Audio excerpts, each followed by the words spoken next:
Sa ngayon hindi natin alam kung kung saan lokasyon ngayon na andon si Saldico. And, I think sinabi niya din dito na this is the root cause why, the government have a lot of like, kakulangan pagdating sa mga, pagkilos patungkol dito kay Saldico at, anya, sinabi niya dito na parang nakita niya that there is lack in coordination sa gobyerno ng Pilipinas at sa iba pang gobyerno na, connected dito sa issue na 'to like the Czech Republic at saka yung, gobyerno ng France. Before the president, announces itong pagpunta ng ating mga, dignitaries papunta sa ibang bansa. I think about this is dito na naman nagiging nakikita natin yung weak spot ng gobyerno ni Marcos. Too much, parang over-promising, too much, giving information na wala pa namang proof. Like for instance, ba naalala niyo about dun sa last December when they said, "Oh, may mapapakulong na." Tas up to the last day of last year, wala naman napakulong. You know, that expectation arises from them, from the president and also the ombudsman promising things that they cannot do. Sinasabi ni Congressman Erice dito na parang ganito na naman na nangyari. They are over-promising together with, Secretary John Vicremulla na mapapakulong na o makukuha na si Saldico, pero the result is not there.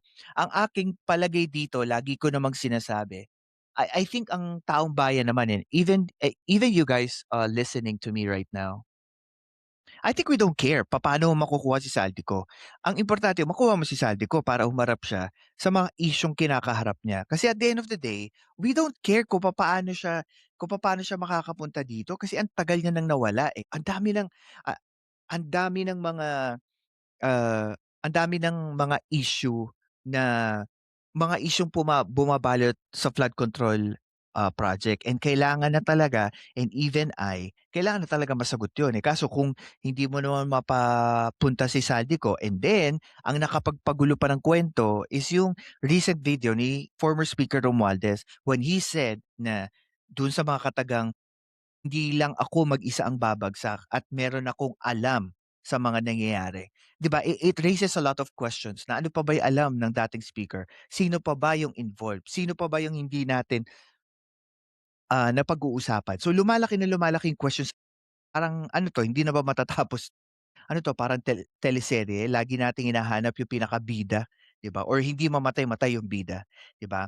At sabi dito ni Congressman Erice na ang gobyerno Marcos ay, ginawa itong, isang panic mode ng gobyerno dahil daw po sa pagpapalabas ng mga impormasyon na hindi naman verified. Like, Saldico, madadala nila si ang, puna niya dito, it raises a big concern na parang the government is always probably hiding a truth or evading the truth. Ako si Professor Roland Simbulan at ito ang Philcast kung saan ang katotohanan ay walang takot na sinasabi. Like, share, and subscribe na.